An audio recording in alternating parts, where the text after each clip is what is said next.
Now, today is it's a little bit of a gamble. Paul used the gamble word in church. It's terrible, isn't it? Condemnation. It's a bit of a gamble, say it again. In as much as today is going to be largely a history lesson, if you like. There's a reason for this. I told you that I was going to bring you some of the book of Ezekiel, and that we'd look at some of the prophecies that God made through Ezekiel to Israel, etc., etc. Now, two things that matter. One is, I think, without the history of what we now call the land of Israel and the surrounding area, I think unless we have an understanding of how we arrived at this, then we're going to struggle to place the prophecies where they actually mean anything to us. This is always the problem with the future prophetic word, is we're always trying to somehow translate that into something that is a clear picture in our mind about what was meant by it. And of course, when we're dealing with things like Revelation, Ezekiel, Daniel, etc., all the words of all of the minor prophets, if you like, talking about Israel's sin and how God is going to deal with that sin and how he is going to bring back this idea. Zechariah speaks about this renewing of things. How we can bring that about is very difficult if we don't understand the history of what's gone on, I feel. So today you're getting a bit of a history lesson. Now, over the course of the next 2 or 3 weeks, we've got quite an eventful 2 or 3 weeks, which I don't need to disclose to you now, but needless to say, one of those is Remembrance Sunday. On the 9th, and of course we always have a very traditional Remembrance Sunday, and we always have a word that reflects that. So we're certainly not going to be dealing with Ezekiel on the 9th. Now, we could have another couple of dates fixed in, which means we might do our history lesson today and not get back to prophecy for another 2 or 3 weeks. That's a possibility. We'll see how that plays out. But I thought today that's what we do, is give you some history. Is that okay to do a history lesson with you? Okay. It's really important to know as well how this applies to us. You know, if we think we come into church just to get a history lesson, then there's little point. You know, we could do a lecture for that. The thing we need to understand is that everything throughout the narrative of history draws us in. It draws us in such a way that having been grafted into these people, that we now fit in with the very prophecies that Ezekiel was making. Does that make sense? You know, we are not Israel, but we are the church. And we are grafted in now to the same prophecies of end times, of last days, etc., etc. So really important to understand how that is fixed, how that sets itself as part of the scene to the prophecy. The next thing is just to understand a little bit of who Ezekiel was. Ezekiel was a man who, in ordinary times, had he not been exiled to Babylon, would have been a priest. He would have been a priest in Jerusalem. He was just 30 years old when he has this vision of God that we may well look at. And he has this vision of God, and God calls him to be a prophet to the nation. And of course, the nation really is Israel, but in a different place. So we're talking about the Hebrew people, but we're talking about in captivity in Babylon. So he was an important figure because he was a prophet to the people during the time of the exile. And of course, there are contemporaries like Jeremiah, etc., that we know about as well. But Ezekiel was particularly called to speak about not only end times, but last days and how that would play out. And I think, I said it at the beginning of worship this morning, that we're in such a place in the world at the moment where the world seems to be so fractured and so desperate. And as I said last week, I think I said, you know, all the stars seem to be aligning now. For the first time ever in history, everything seems to be aligning and pointing to those last days. And of course, without driving fear into people, we don't know how long those last days will go on for. Could be the next 3, 4, 5, 6 generations. We don't know. Could be tomorrow, the ushering in of that. And of course, it will all begin in a particular way. So we know Jesus isn't actually coming back tomorrow. How do we know that? Because all of the events that are prophesied haven't happened yet. but we do know that he's coming soon. And soon is that very explicit soon, as in we really don't know. Jesus could bypass everything that we think is prophecy and arrive, just like he says he's going to arrive. And it will be literally from the air. And people, again, mistakenly believe that from the air means up there somewhere. It doesn't. It means here. We live in the air. We are in the air. In biblical terms, we are people of the air. What is the devil at the moment? He is the prince of the air. This is here. Jesus is not necessarily going to come flying in like some Halley's Comet. He's going to arrive. And it will be in a particular way, but he's going to arrive.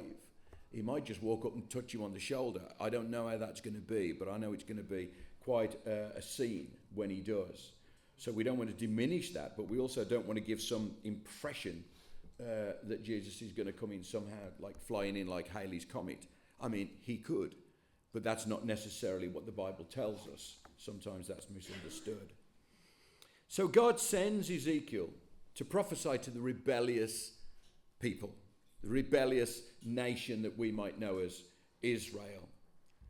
Talking loosely about a kingdom that had begun to fracture and fail already before Babylon got there.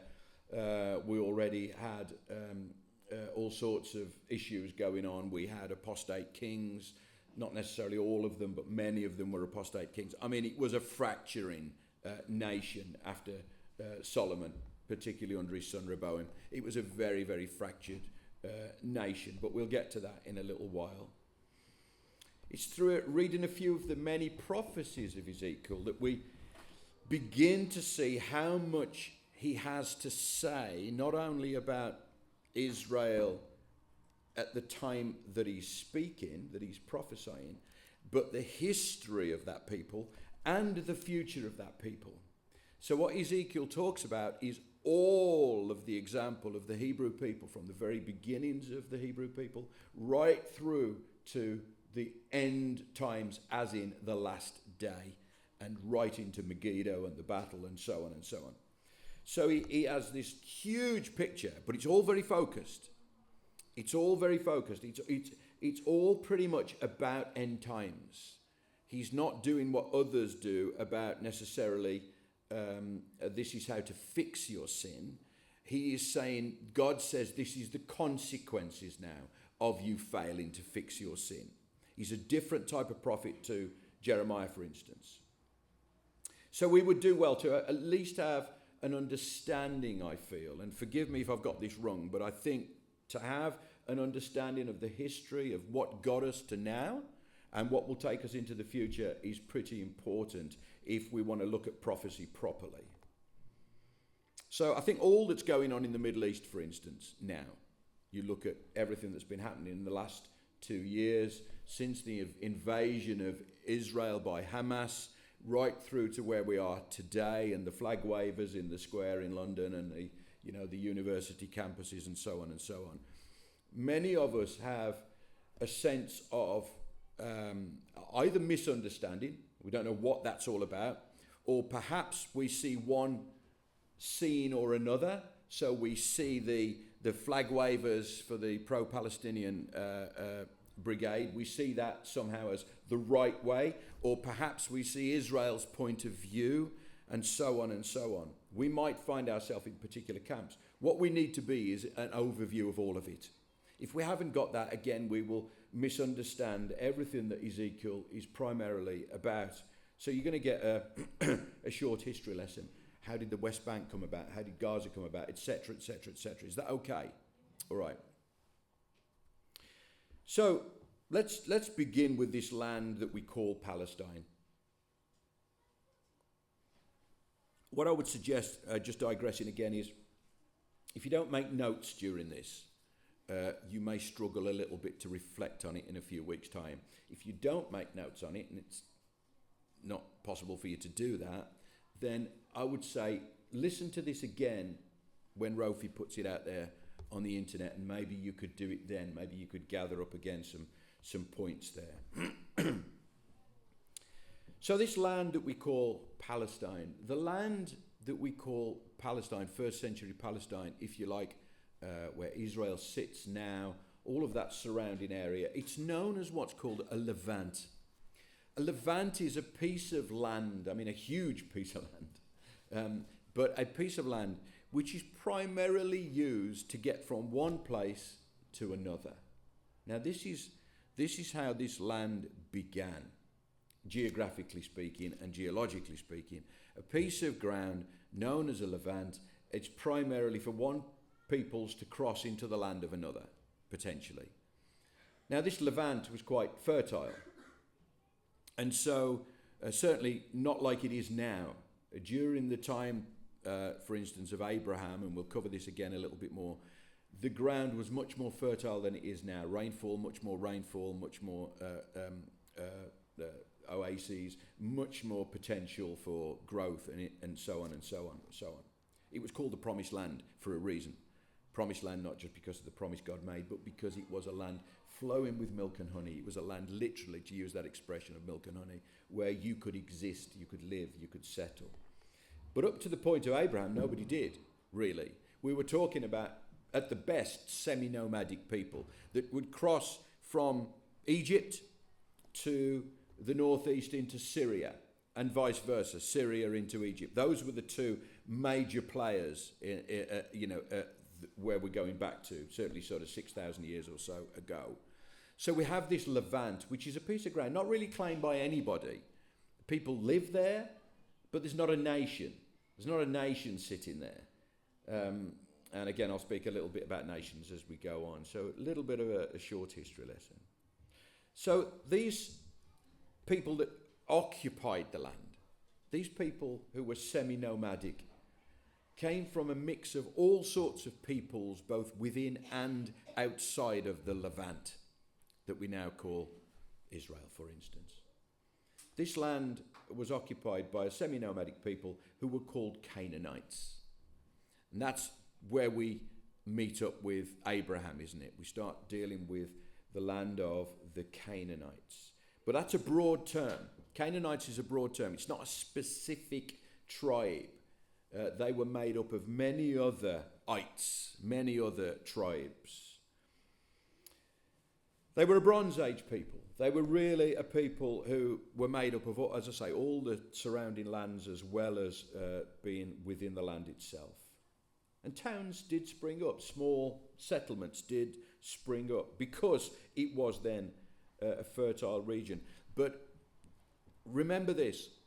In the times that we're talking about, and even in recent times, the Arab states to which we refer now didn't exist. They weren't there. The borders weren't there.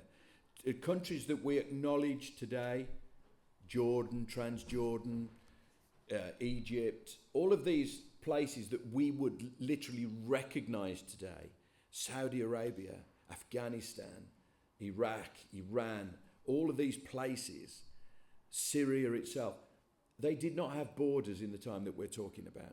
This was just one expanse of land that was unclaimed. Today we have 22 Arab states, but these Arab states didn't exist until 1948. They just didn't. They weren't acknowledged. They weren't known as. And so we've got this great now plethora of countries that we see and we acknowledge and we talk about, but they didn't exist, particularly in the time of Abraham. The Levant was a promised land. It was promised to Abraham and his descendants, as we'll see in a moment. The other thing many fail to realize, because we use the terms of Israel so interchangeably particularly when preachers are preaching sermons and when we're talking about Jesus and we're talking about the Jews, etc., etc., we can, if we're not careful, misunderstand part of Israel during the time of Jesus. There was no nation of Israel during the time of Jesus. It didn't exist. And it's really important that you understand that as well. There were different regions to the Levant, to the Syrian landscape, to the Palestinian landscape. Israel was not a nation at the time of Jesus, and we can forget that very easily, particularly when we talk about Jerusalem, and obviously the deep-rooted link that Jerusalem has with Jewish people, and the deep-rooted link that Jewish people, primarily from Judah, remember, have with all parts of the nation of Israel. So we can become very lost. So I wanted to iron a few things out today with you, and that's one of them. Israel did not exist as we know it at the time of Jesus. So the land was made up primarily of Galilee in the north. What do they say about Jesus? He's Galilean. You know, this Nazarene, you know, whatever good came out of Nazareth, for instance, you know. And then you have Samaria in the middle and to the east, where, again, primarily we term the people Samaritans in that area. And then, of course, in the south you still have Judea. Judea is where Jerusalem still sits as a capital city, if you like. But that's what we're looking at the time of Jesus. And there are other countries around that, other states, if you like, around that. But primarily the land that we would call Israel today is Galilee in the north. It's Judah in the south, and it's Samaria in the middle and to the east. So just keep a picture of that in your mind, if you will. So let me refresh you then on how we got to a land that was to become known as Palestine. Let me get you to that point. That's important today. So we're going to read from Genesis chapter 12, the very well-known account, verses 1 to 10 of the call of Abraham.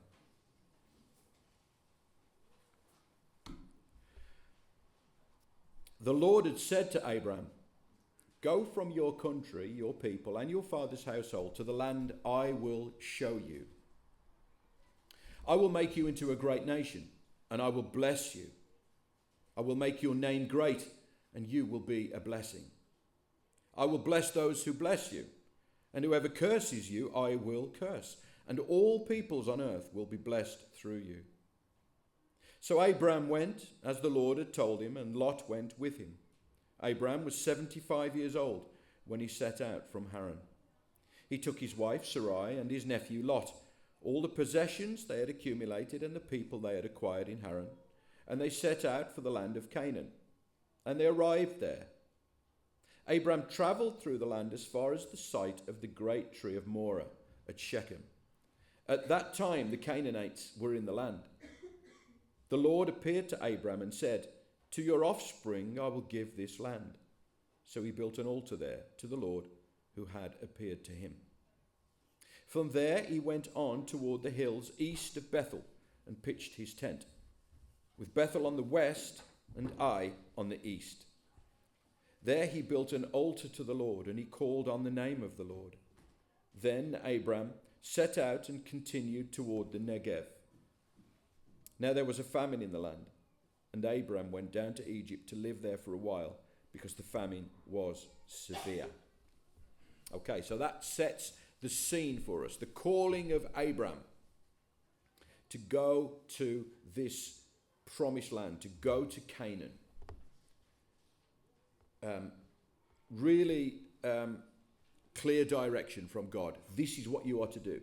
Take yourself, take your people, take your possessions, and go. Go and transplant yourself to this land, the land of Canaan. It's the promised land because it was promised to Abraham and his descendants. So later on in the time of Moses, when we hear about the promised land, is it getting cold in here? I just saw you put your coat on. Is it getting cold? Can you turn the heating up for me?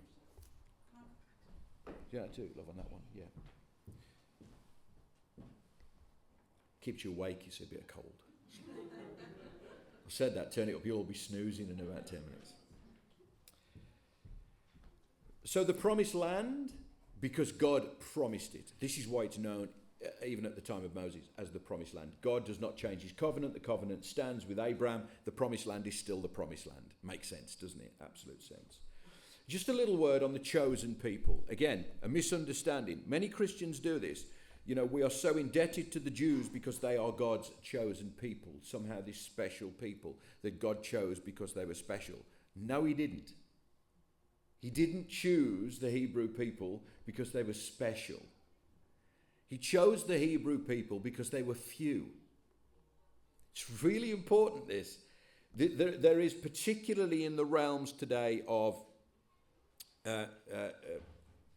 Messianic Jews, this idea that somehow the chosen people were so special that God chose them. They were so unique. They were so able. They were so this. They were so that. They were so attractive to God. No, God chose them because they were a few people. They were a few people. They were not special. In fact, they were the smallest group of people. The Lord did not set his affection, we're told in Deuteronomy, on you, that is the Hebrew people, and choose you because you were more numerous than other peoples, for you were the fewest of all peoples. This is why God chose them. If God is going to be glorified, he's going to be glorified through the things that magnify his glory. You want to magnify the glory of God, he will deal with the seemingly impossible and he will make it possible. That's what he does. So he doesn't take a great nation of peoples like the Egyptians, for instance, and say, I choose you. No, he goes to this little clan, this little bunch of tribe of people, these people that were actually insignificant, and he says, through you, what you have to remember about Abraham, he's not even a Jew. He's a Gentile. In fact, the Hebrew people don't even exist at the time of Abraham. These are all misconceptions that people have and juggle these things in their minds, like the Hebrew people were as far back as Adam and Eve. No, the line goes back to Adam and Eve. That's an interesting one, by the way, I shared with Joanne yesterday. I read a brilliant article, science article. Now, I don't fully understand the things of DNA, but apparently science has nailed down now that DNA has to go back to one woman. Isn't that interesting? I found it interesting. I find things like that interesting. That they have now, this is a non-Christian scientific study, takes DNA back to one. Apparently they can't do it down the male line. I don't know what the science is behind that, but it's down the female line and they can trace it back to one woman. And get this, and this is really interesting to me, 6,500 years ago, one woman. Now I'm not a young earther. I'm just not. I don't try and nail God down with time. But I see in this, all of a sudden, hang on, one woman, 6,500 years ago, this gets more interesting by the minute. Anyway, I digress. God made his covenant with Abraham through the bloodline, but he did not choose him because he was important or special.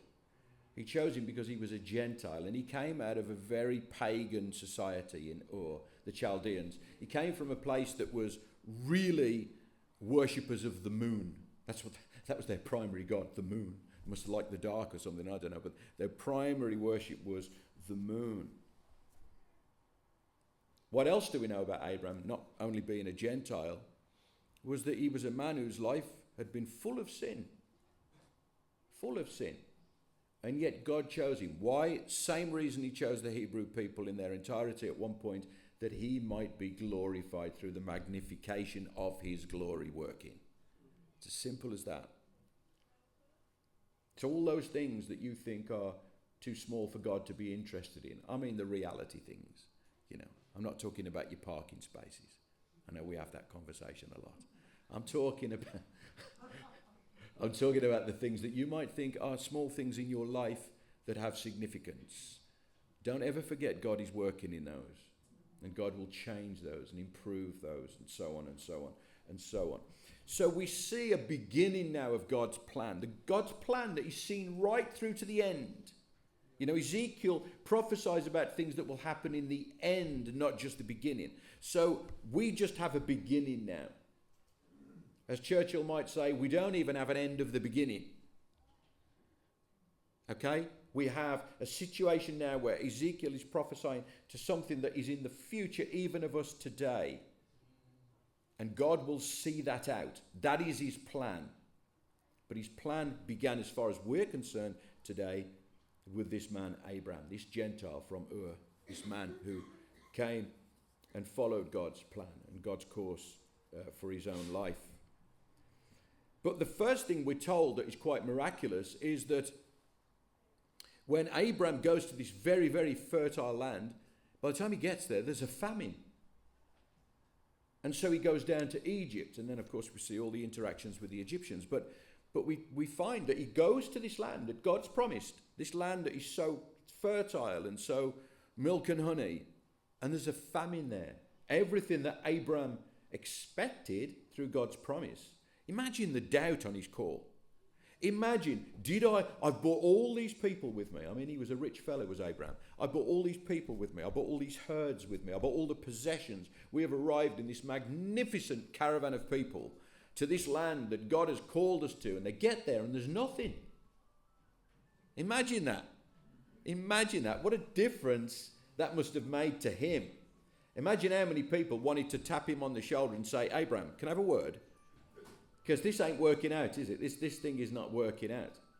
So we see the beginning of God's plan and how this now is going to work out, how this is going to go forward. And I wanted to take us from this place.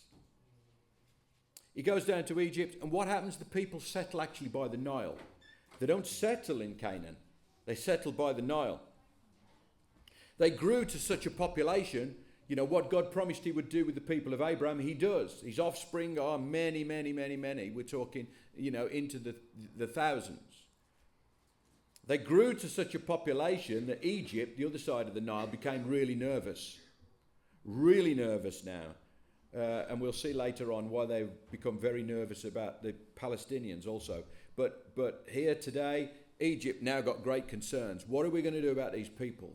If we don't subdue these people, they will continue to grow, continue to breed, continue to have, offspring. They will continue to be this numerous group of people who are very strong in armament. And very soon they might invade and they might try and take us on. Before they do that, before they get too many, while we can subdue them, let's go and enslave them. That's exactly what Egypt do. They go and they take the Hebrew people. Hebrew, by the word, it just comes from the word Adair. It's where the people really sort of gravitated from, which is sort of around what we might call Iraq today, that sort of part of the world. But that's how they got the name Hebrew people. They weren't an indigenous people. Again, they were people that came for all sorts of reasons and eventually found themselves not only as the offspring of Abraham and the blessed people, but also people that moved into that and began to integrate in small ways. Remember, we're before the time of the law, we're before the time of all of the things that God commands and all of the things that we know through the Levitical law and so on and so on and so on. So all the structure of the commandments, etc., has not become a part of things yet. We're very pre that. We're a long time before that. So you have these people who really become the Hebrew people, the people descended from Adair and places like Abraham came, the Chaldeans, which were all in the same part of the world, by the way. You might have even termed Abram an Adair person. He come from there. We tend to see Hebrew people now in relationship to the Israelites, and we see them as one and the same people for obvious reasons, and we tend to think they're all Jewish. Well, you've got a three-way breakdown there. All of Israel wasn't Jewish, and all of Israel wasn't necessarily the people that we have come to know them to be today. There is a three-way breakdown, again, which we need to be understanding. It's going to be hard to do this in half an hour, let me tell you. Let's leap forward to the time of Moses. So we take it now from the time of Abraham, and we go through the point of Isaac and Jacob, and we have the 12 tribes, and we have this point of the tribes being in the land. We have the transportation into Egypt. We have the slavery in Egypt. Now let's run up to Moses. Let's go to Moses now. Let's deal with, before we go back to the tribes and how we lay them out as Israel, let's go back to these people that were tribal, but let's go to the time of Moses. What does Moses do? He goes to Egypt, doesn't he? Or as someone raised in Egypt, a prince of Egypt, in fact, he becomes the person that takes the bull by the horns and says, in response to God's call, I'll take these people out of captivity and we will go, according to God's call, to the promised land. Moses does this through obedience on one hand and miracles on the other. So without his obedience, God could not work the miracles. God works the miracles through the obedience of Moses to get in the face of Pharaoh. who, if things are to be believed, was a step brother in that sense by the time we get here. So we find Moses now, through his obedience, but through the miracles of God, we see a release of the people. What happens on the way? God says, go to the promised land. In other words, the land that I promised to your forefather Abraham. Go, take the people out of captivity and take them to the promised land, the land that I promised them. This land of Canaan, the same piece of land. We're going back now to the Levant. We're going back to that same piece of ground, geographically speaking, and this is what Moses does. But because of the sin of Moses and the people, God does what? A trip that should have taken 11 days now takes them 40 years. In fact, it was the 41st year that Joshua takes the people into the land of Canaan, the promised land. 40 years that should have taken 11 days. They're going round and round in circles in the desert. They have the tabernacle. They create this place of worship, but being nomadic, having to keep on the move, they have to have something they take with them, so there's no permanent fixture. And again, that doesn't happen later till Solomon. So we see this constant moving now of these tribes through the land, not even getting into Canaan, not even getting to the land of milk and honey. They are so bereft that what God has to feed them with manna from the air. He has to find ways of producing water for them miraculously, etc., etc. The land that was so fertile under Abraham, this Levant, as they're moving across the Levant into the promised land, is so dry and barren that they are lost. They're up against the ocean. They're up against the sea. They're really now struggling even to live. And it's under the leadership of Joshua that we see the breakthrough. We have the narrative, don't we? In the book of Numbers, we see the spies go out into the land of Canaan. Moses sends them out into the land of Canaan. Go and see what. And what happens? Only 2 come back, don't they? Only 2 come back, Caleb and Joshua, and say, we can do this. We've actually got enough about us to do this. Everybody else is going, don't fancy this. They're giants, them people. Don't fancy this with the Canaanites. So we come back, all this time after Abraham, we come back to this point now where people are so doubtful that God's word is even a promise. Do you see that? They're so doubtful now that God's word is even a promise. They're trying to make excuses. And what do the Hebrew people continually do, both with Abraham and all the way through to Joshua? They want to go back. It was so much better before. Think about your faith. It was so much better before, wasn't it? When we could live how we wanted to live. You call this the promised land? You call living like this the promised land? Look at the world. Look what we live in. Look how we exist. We are hated. Because of Jesus, we are hated by the world. Is that the promised land? Yes, it is. Yes, it is. Then we go through all of the apostate behavior. After Joshua takes the people into the promised land, there is a period of time where they are worshipping God and they are acknowledging God. And Joshua says things like, as for me and my house, we will serve the Lord, etc., etc., etc. You have this great explosion now of faith as they go into the promised land. All of a sudden now, yes, they have driven out most of what we would call today the Arabs. They have driven them out. And here we find now a piece of ground that is largely acceptable to them. But what they failed to do was drive out and kill all of the Arabs according to God's will. So they suffer from that to this day. We'll see how that plays out. Then we go through all of the apostate behavior ongoing. I'm jumping through the centuries here. We go through all the apostate behavior, all of the judges, through periods of peace with the judge and then falling back into sin. And then we go through periods of time where God then brings judgment upon the people until another judge is raised up. And of course, we see that 12, even possibly if you count Samuel, 13 times. And then we go into a different phase. These people now are still making one mess of things. A real mess of things.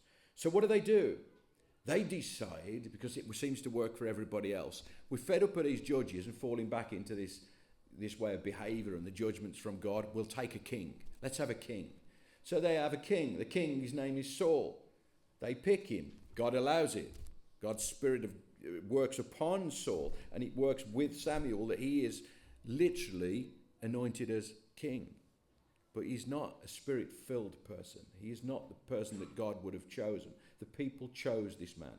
And they chose him because he was handsome and tall, like me. They chose him because he had these attributes that were just somehow attractive to them.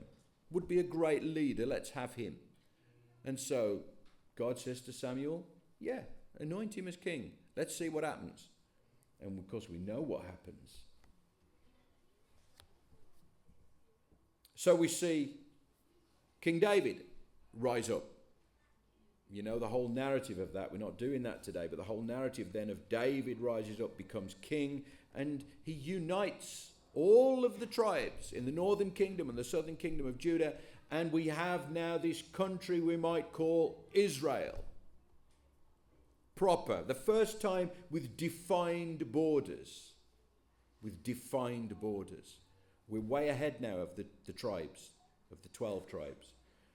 But of defined borders as a nation now, we see Israel. As we would begin to look at Israel today and say, yeah, I see that. I see that.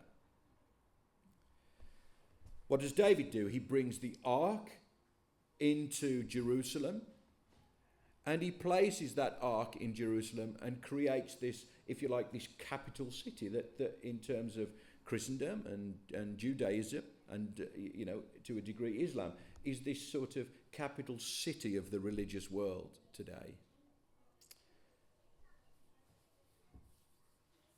What he doesn't do is build a permanent temple. That falls to his son. Listen to 1 Chronicles chapter 22, verse 8. But this word of the Lord came to me. You have shed much blood and have fought many wars. You are not to build a house for my name because you have shed much blood on the earth in my sight. So God, even though David was a great king, he was a real people man. He united all the tribes of this great now kingdom of Israel, the south and the north, brings it all together, rules over them. He's popular, but he's also very sinful. Very sinful. We'll do a study on David sometime. And so God says, it ain't going to be you. Well done, everything you've done. You are blessed. You are anointed. You are an anointed king. But you will not build the permanent place of me. That will fall to your son, Solomon. And of course, Solomon being the son that did that when he was king. Then David ordered all the leaders of Israel to help his son Solomon. He said to them, is not the Lord your God with you? And has he not granted you rest on every side?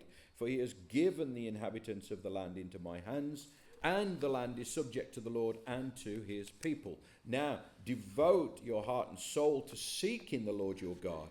Begin to build the sanctuary of the Lord God, so that you may bring the ark of the covenant of the Lord and the sacred articles belonging to God into the temple that will be built for the name of the Lord. 1 Chronicles chapter 2, verses 17 to 19.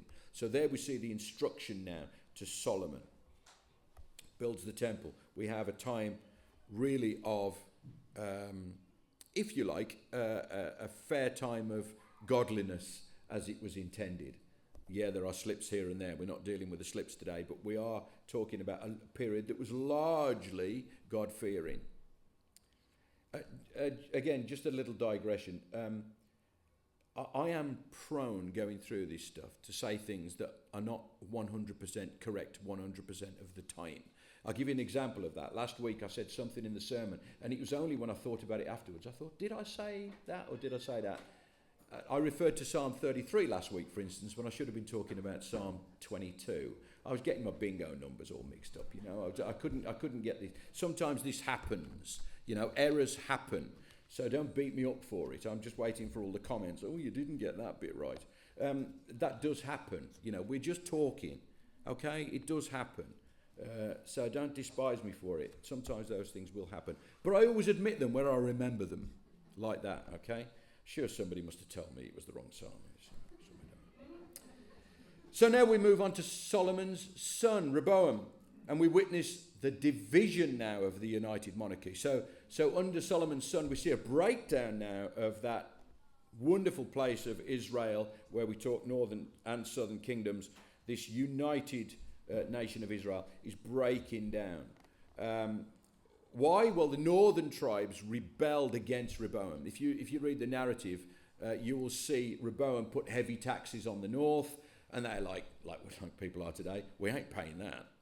There's no way. And of course, he wanted these heavy tributes from the north, because his kingdom was primarily Judea in terms of roots, and the north say no, that's not happening.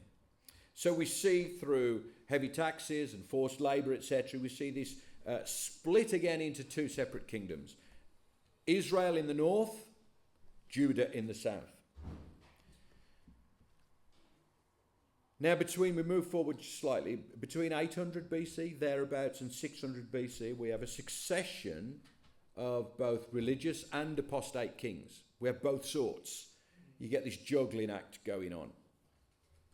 But what happens is we then have an eventual, we're talking Judah in the south, Israel in the north, we have an eventual invasion, if you like, by the Babylonians.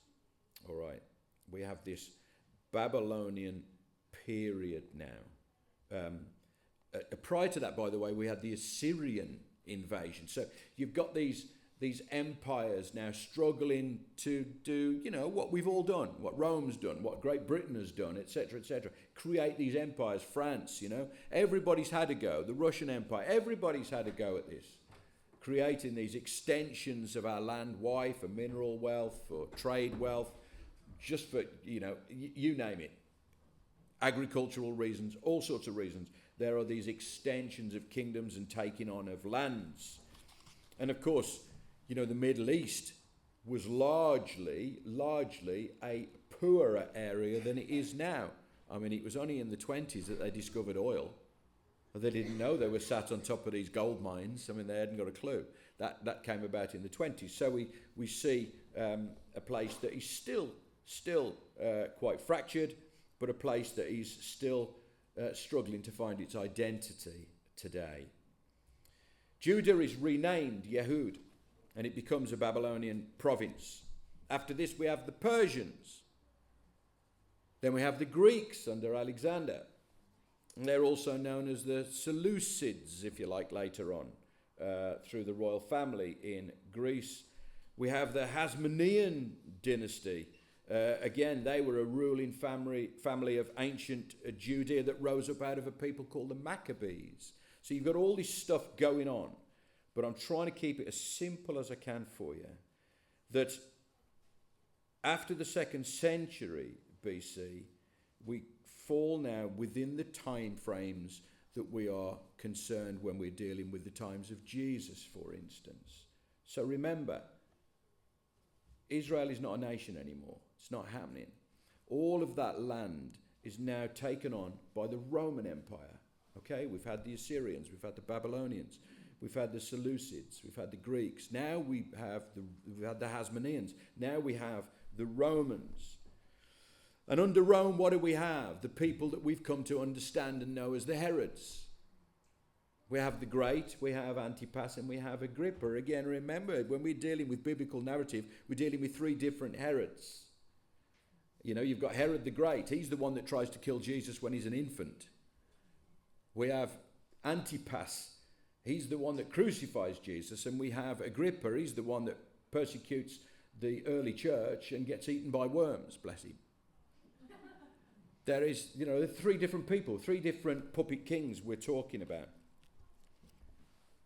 Let's jump ahead after Jesus now. So we've talked about our time through the Herods. That's the time of Jesus. That's the time that we're often concerned with. We call that 1st century Palestine. And I'll show you why shortly that we call that 1st century Palestine. The Jews rise up against the Roman occupation. It's known as the First Jewish War. They have a little bit of success, but in 70 AD, so 70 years after the birth of Christ, we have the destruction of Jerusalem and the temple. Okay, the temple is leveled. No more temple. Herod's temple is gone. All that's left are the footstones of that, whatever survives, survives. But the temple is taken down, it's destroyed, and those Jews are dispersed from Jerusalem. The status quo is sort of maintained for a period of time until we get to 132. Then there's a second Jewish revolt. Now this is the much bigger revolt. This is a revolt now under Simon Bar Kokhba, who is a rebellious leader, quite a general actually, knew how to get his forces together, and he really gave Rome a hard time. In fact, he claimed Jerusalem for 4 years. I mean, this is up against the might of Rome in 132, okay? Who was the emperor at the time? It's a man called Hadrian. You know Hadrian's Wall in the north of Britain, north of England? That's the same emperor we're talking about now. He's a brute. He is an absolute brute, is Hadrian. And he sends his really most important and powerful general, Julius Severus. Sextus Julius Severus is his name. He sends to both get rid of Simon Bar Kokhba, and then after that you see all the dispersal again into the surrounding lands. But he drives out the Jews with a real point of massacre. I mean, he goes so heavy-handed. He's killing men, women and children. He doesn't care. Just get rid of those troublesome Jews. You see the flavour beginning to come in now into where we are today, those troublesome Jews. So he drives out what he can. Some of the Jews never left. In all the period that we're talking about now, some of those Jews never left. They never left Judah. They never left that land. They were just there, but they existed. A little bit like Christians exist in the world today. A troublesome place, a place that hates you for your faith. And it does, it hates you for your faith. They have all these sympathies with Islam. But they hate. Why? Because you're the one true faith. You worship a God that challenges sin. You worship a God that makes all of the difference. You worship a God whose truths are there from Genesis 1 through to Revelation 22. You worship a God that has put all that together. You worship a God that we read about in this thing we call the Bible. This book of 66 books, 1,500 years, 40 authors, and all of this comes together without a word of contradiction. That's the God you worship. The God of Islam, corruption, huge corruptions. I would love to sit down. I would love to sit down with a party of Muslims and debate. I would.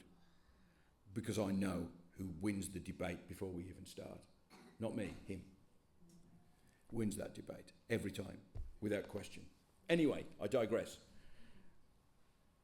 Now we come to the times, and we've got 7 minutes to do this. I'm exhausted. Has it been okay so far? Are you following me? All about Ezekiel, remember? We're all about Ezekiel. So Hadrian, now this is really important.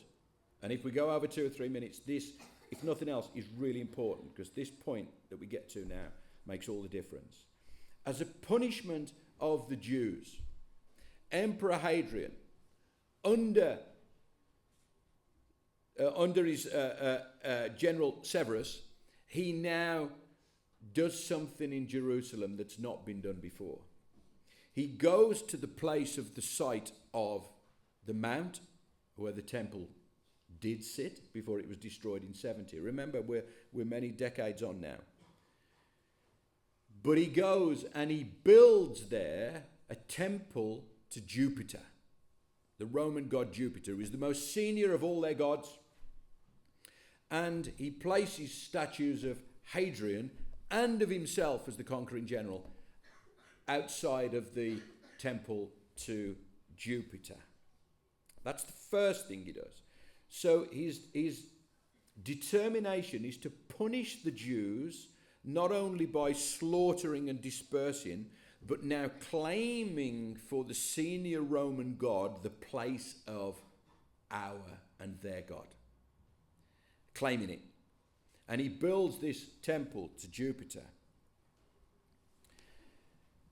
He does another thing that is crucial to what we're looking at today. He takes the land of which we talk about Judah still, and we're still talking about, a sort of Israel state in the north. But he takes that land and he renames it. And he renames it in the most painful way that he can do to hurt the Jews. The most cruel way that he can. And he renames it Syria Palestina. Palestina being the Latin word for Philistine. Now the Philistines were the arch enemy of the Jewish people. They were the most hated race. They were the people who clashed with Israel more than any other. They were the people who would see Israel wiped off the map. People, I mean. And so he deliberately does those two things. He sets up a temple to Jupiter on the site of the temple that was the temple of God. And he renames the whole of that region, all of that Levant, Syria, Palestina. They are important. We have this significant now increase in Jewish diaspora, the dispersing of the Jews around the world, even into the places that would become known as Europe, etc., etc. But the Jewish people would be allowed back into Jerusalem one day a year. One day. Not to bless them. No. That was not Hadrian's intention. But to diminish them, to hurt them, to show them cruelty. He told them that they would be allowed one day a year to come back into Jerusalem in safety, and they could go to the place of Jupiter's temple, and they could lament over what they had brought upon themselves. Lament over what they had brought upon themselves. They would be great sadness, they would cry, they would be weeping, and it's where we know today as the Wailing Wall. And that's why it's called the Wailing Wall, because of what Hadrian did and brought about. Let's leap forward. Let's go through now into the 4th century, the 300s, where we're talking about Constantine and this great event where Constantine brings about a Christian religion now that is empire-wide, and if he could, worldwide. He has this revelation of God, and all of a sudden now he's emperor. What I say goes. Everything now is going to be Christian. Now we see a huge shift. Constantinople becomes one city named after him, and it also becomes the capital city of what we know as the Byzantine era. The Byzantine, you've probably heard the word Byzantine. It is that period of time, that early Christianized Europe, if you like, and the overspill of that into places like the Middle East.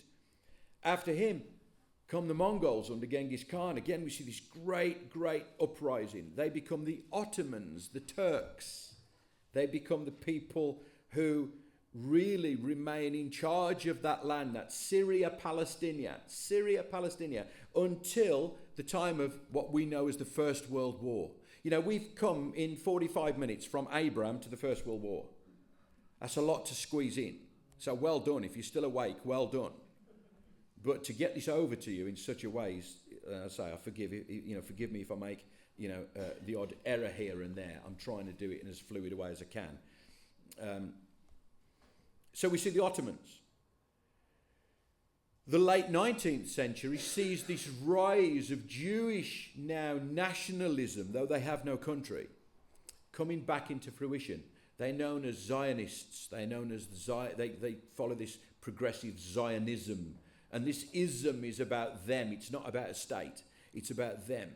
And this desire, again, for the promised land, the land that was promised to their forefather, that old Gentile, remember him, he's 75 years old, that old Gentile, Abraham. They still want that land of which they have never left. The Jews are still there. They never left. All the dispersals that went on, but the Jews remained. Many was dispersed around the world, but the Jews remain. They haven't given up this land. Yes, it's been renamed. They've been pushed here. They've been slaughtered here, but they haven't moved. The land that Abraham took his caravan into Canaan is still the same land. And from the time, if you like, of Joshua, the Jews never left. They never left. They never willingly moved out. Different empires dispersed the Jews around the globe, but their homeland has never been willingly given up.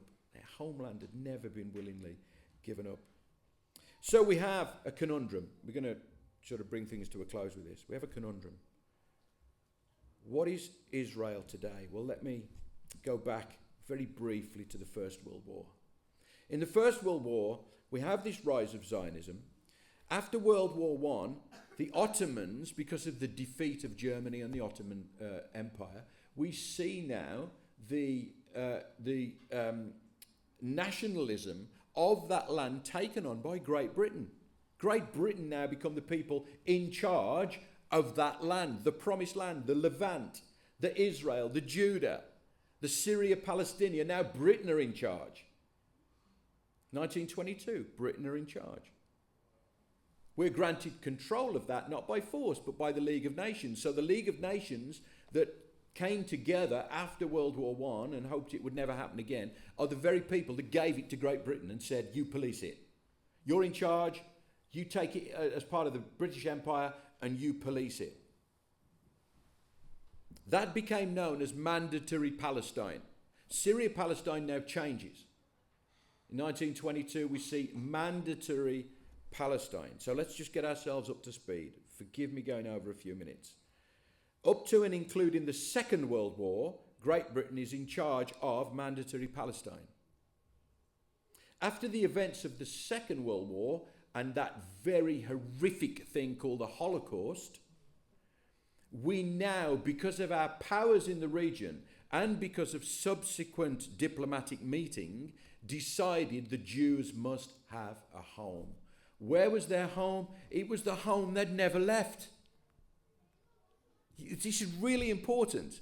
It is the land they never left. They were dispersed. They were at times close to wiped out, but they never left. They'd never willingly moved out. So all of a sudden, we now have this conundrum because in 1948, with the help of Great Britain, we gave that land back with borders to the Jews. We term them all as Jews now because of the Jewish religion, Judaism. We gave that land back to them. Why? So that the Holocaust would never be repeated. The Jews were so despised around the world, particularly in the East. And many are still settled in places like Russia. I mean, they have a huge Jewish population. But the nation of Israel was given over so that any of the Jewish people, any of the Jewish faith, could return to the land that God promised them and call it home. That's what happened in 1948. Now, of course, something happened when that happened. That the peoples that were on the ground, mainly semi-nomadic people, because Palestine had become this not fertile place, but this barren place, the people that were occupying the land of Mandatory Palestine, that now we were constructing as the Zionist state of Israel, they found themselves having to be driven out themselves. So the Arabs that lived in that place were driven out, some towards the coast. Ultimately, that becomes the state of Gaza, the place of Gaza, and those towards the West Bank. They're also driven out into places like Egypt and Jordan and so on, places like that. But the problem arose not with an organisation called the PLO, the Palestinian Liberation Organisation, who wanted the Jews out of that land and they wanted the state, because they largely found peace through the state of Gaza being allowed and through the West Bank occupation being allowed. Israel had a sort of semi-peace. They'd had a few wars, short wars through that time, but largely a peaceful time. But then came about this group called Hamas. Hamas are a particular breed of people. They are a very dangerous people. They're ideologies are extremely dangerous, both to Muslims and to Christians. I love this idea that at our university campus, you've got all these flag wavers going through there, you know, these pro-Hamas people. Hamas would cut off their head given half a chance. This is what these people don't understand. They would be wiped. Our youngsters that have been indoctrinated with these, you know, these East leftist, it drives me nuts. But this thing they've been indoctrinated with, this leftist ideology, they're waving these flags, free Palestine. They have not got a clue what Palestine is. I promise you that. They do not have a clue who Israel are, and they have not the foggiest who Hamas are. Hamas are a group of terrorists. They are people who invaded Israel on the 7th of October 2 years ago. They are the people that put 4,000 terrorists on the ground and slaughtered women and children on the ground. They raped, they set fire to people. These are the people who are willing to see every civilian in Gaza and the West Bank wiped out for their cause. One of the sons of Hamas, when Britain did this stupid thing, in my opinion, you know, a right opinion, I believe, and we gave over to this idea, we recognised Palestine as a state. Starmer and co have not a clue what they've just done. Not a clue what they've just done. These are supposed to be intelligent people.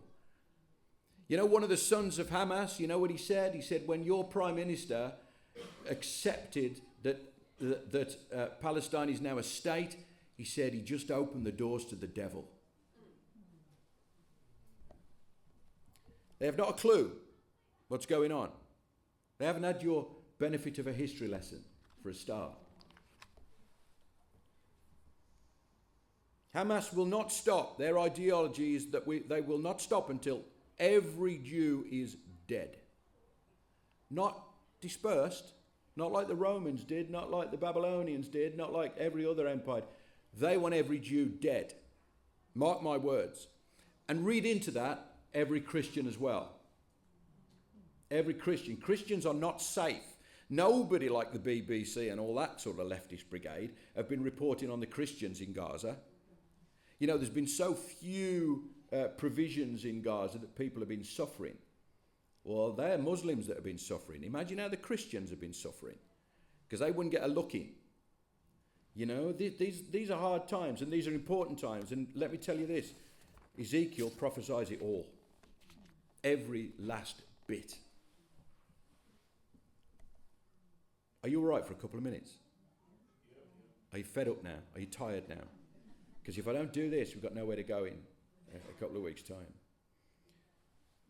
This is what Hamas say. It has called upon members of other two Abrahamic faiths, Judaism and Christianity, to accept Islamic rule in the Middle East. It is the duty of the followers of other religions to stop disputing the sovereignty of Islam in this region, because the day these followers should take over there will be nothing but carnage, displacement and terror, it decreed. Hamas also rejected any prospect of peace or coexistence with the state of Israel.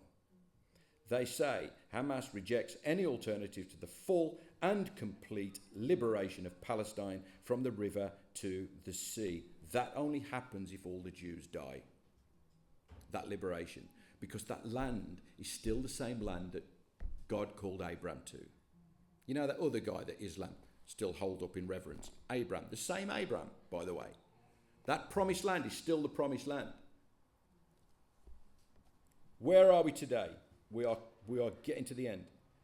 Displacement has been a major theme in Palestinian history. In the 1948 war between Israel and surrounding nations, an estimated 700,000 Palestinians were expelled or fled from what is now Israel.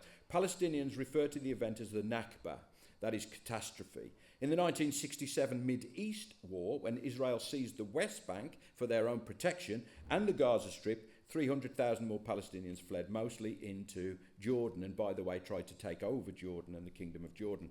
The refugees and their descendants now number nearly 6 million, living in camps, communities in the West Bank, in Gaza, in Lebanon, in Syria, and Jordan. The diaspora has spread further, with many refugees building lives in the Gulf Arab countries. The fighting stopped in 1948, and Israel refused to allow refugees to return to their homes. Since then, Israel has rejected Palestinian demands for a return of refugees as part of a peace deal, arguing that it would threaten the country's Jewish majority. Egypt fears history will repeat itself and a large Palestinian refugee population from Gaza will end up staying for good. And this is why the other Arab states do not want those people, because they are guided and driven by Hamas. And Hamas have only one agenda, and that is the destruction of everyone but their ideology that doesn't fit their ideology. They're the two reasons that will not be taken. They've already had to deal with Palestinian attempts at coups. Jordan have, and Egypt have, and are very wary about increasing numbers. It's why between Gaza and Egypt there is a big wall. It's why they won't take the Gazans. They do not want the numbers of Palestinians in their territories starting wars with Israel. So why increase the risk of being sucked into that war? Egypt don't want to fight with Israel. They don't. But if Hamas get a foothold in Egypt, there will be a fight with Israel. So Ezekiel, remember him? He was a priest who had been living in Jerusalem during the first Babylonian attack on the city. The city was spared, but Babylon took a first wave of Israelite prisoners into exile. Ezekiel was among them. All happens on his 30th birthday. He's sitting by an irrigation point and God calls him. God gives him this great vision. We'll deal with the vision next time, of this storm cloud approaching and this image of God. He sees the four strange creatures and he sees the chariot of God. He sees the Ophanim, he sees the seraphim, he sees the cherubim. He sees all this stuff going on in this image that is implanted in his mind by God. He says it's the appearance of the likeness of the glory of the Lord. He says, riding upon his royal throne. The prophecies of Ezekiel fall into three camps, and we're here, guys. I'm sorry, we're 10 minutes over. We're here. The warning of the sins to Israel. This is what Ezekiel is all about. The warning of the sins of Israel. A punishment through the judgment of God. And a hope for the future restoration of Israel. And we're going to go right up to end times when we look at Ezekiel. The four horses of conquest in the book of Revelation. I'll close with this. This is just a thought for you to go away with. Four horses we see in the book of Revelation that are prophesied, the image of these four different colour horses. We have white, the horse of conquest. That is the ideology of let's bring about something new. We have the red horse that signifies war being the vehicle to what brings about everything else, being the black horse, famine, and the pale or the chloro horse. The right expression is the chloro horse, which is actually a pale green horse.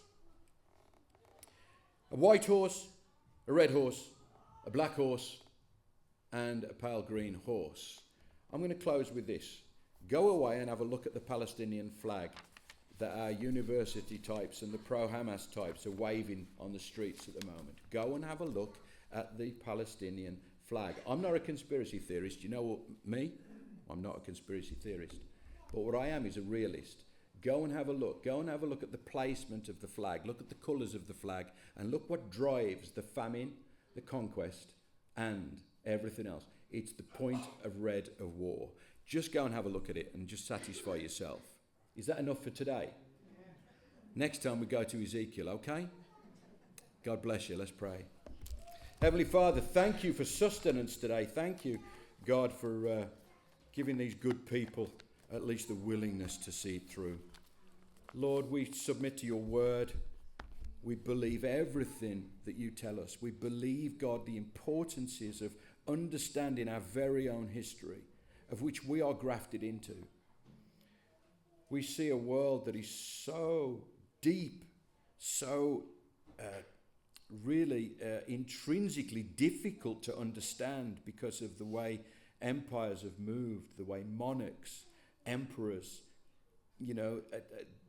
judges, the way these things have moved in our land, the way we've seen people dispersed and changed, the way we've seen people fall into sin and out of sin, the way we've seen people fall into captivity, exile, the way we've seen people move back into lands that were promised them, etc., etc. God, we see it all in Ezekiel.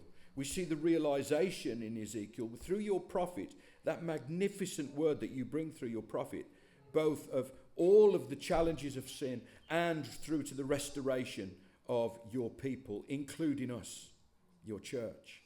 So God, today I give thanks. I give thanks for the patience of these good people. I pray, God, that they are forgiven of my timing. I pray, Lord, a blessing upon them, that they would go away with knowledge today, with an understanding today, that they would forgive any small errors there might have been in timings, but the expression of understanding today, how our history has played out, how it works, and what we are now subject to today in the lands that we might even call Israel and we might even call Palestine. God, how that has come about, why it came about, and where the ideologies of different religions are trying to take this today. There is one wins through, God, and it is you. It is everything that you tell us through your prophet Ezekiel that wins through. It is that time when everything that the devil is about, everything, through his scheming, through his lies, through his willingness to try and fool people into believing something that even sort of sounds true, God, you are a God who will overcome all of that through your Son. When your Son finally puts him in his place, that place of permanent death, suffering, that place of fire and of sulfur, that place, God, where he cannot exist in this world. And everybody with his ideologies go with him. So, God, we give thanks for your word, for your promises. We give thanks, God, that we are still so inherently tied in to that promise of Abraham, that we come to today and we acknowledge that we are at a point within that narrative plan and that you will see that out, God. Thank you, Lord. Thank you in the precious name of your Son, Jesus Christ. Amen. May the Lord bless you and keep you. May the Lord bring his countenance upon you and be gracious to you. And in all things this week, particularly now your heads are hurting, bring you a wonderful spirit-filled peace. God bless you, folks. Thanks for your patience today.